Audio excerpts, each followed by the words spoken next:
E siamo alla presentazione della seconda serie, due stile al maschile.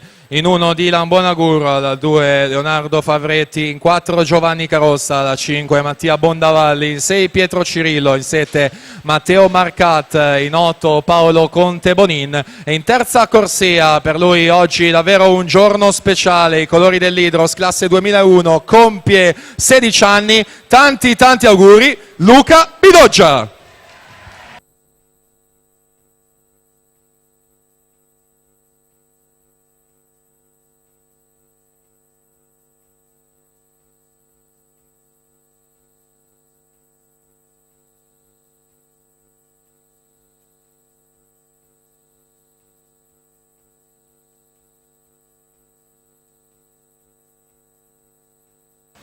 Passaggio ai 100 metri, Marco Cescon conduce 56,65, poi Zannoni in seconda posizione 56,68, Riccardo Zannoni atleta del 2002, quindi categoria ragazzi, ricordo le premiazioni saranno separate per la categoria ragazzi, dovranno scendere ancora in vasca per l'anno 2002 Bonaguro e Conte Bonin che nuoteranno rispettivamente in 1 e in 8 nella prossima seconda serie.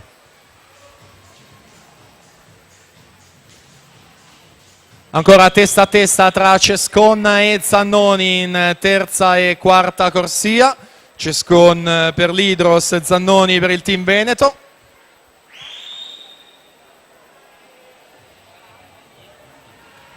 Cambio di ritmo nel finale, dunque Riccardo Zannoni che va a vincere questa serie, mette un riferimento per la categoria ragazzi 1,55 e 18.